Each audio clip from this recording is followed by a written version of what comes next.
In this video, I'm going to talk about the 6.1c lesson, which is called Expanding Our Number System. And I'm going to skip down to the bottom portion and look at a Venn diagram, which sort of answers these questions up at the top. I'll kind of quickly just read through these and then we'll go to the Venn diagram. It says, list the sets of numbers we've learned about so far. Are all numbers rational? And can root 2 be written as a fraction?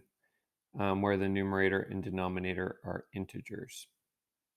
So to start to answer these questions, this was the sets of numbers that we talked about in Module 1. We had rational numbers, integers, whole numbers, and natural numbers. So natural numbers are counting numbers, 1, 2, 3, 4, 5, 6, etc. And they're a subset of whole numbers. Whole numbers include 0 and natural numbers. And then integers were whole numbers and their opposites. And rational numbers were all of these sets and also included fractions and decimals that were both positive and negative. So, for example, if we just pick some examples and place them in here, if we were to place, let's say, 5, it would be best placed here. And 5 is a natural number, a whole number, an integer, and can be written as a fraction, which was the test for rational numbers, because it can be written as 5/1. If we pick another example, let's say 0, 0 would be best placed here because 0 is a whole number, which then also makes it an integer and a rational number. But 0 is not a natural number. -20 is an integer and a rational number. And so rational numbers would be 1/3, 0.6 repeating, -0.5. So when simplified, anything that stays as fraction or decimal. And then we also have,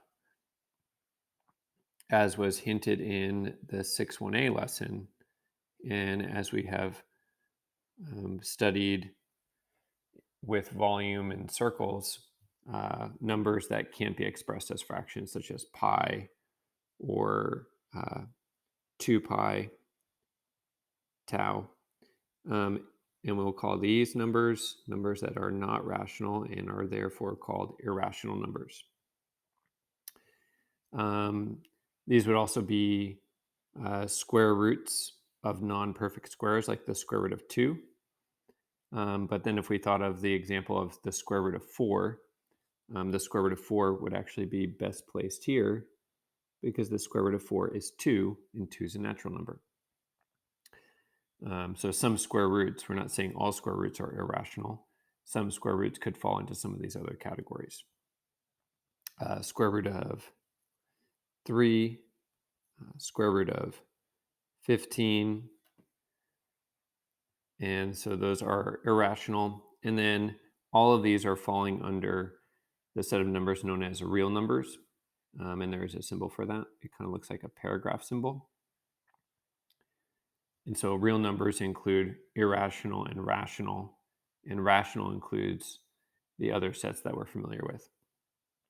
And then there's this sort of paradox that happens with square roots, which is that if we try to square root a negative number, we're asking ourselves what two identical numbers multiply to equal -4?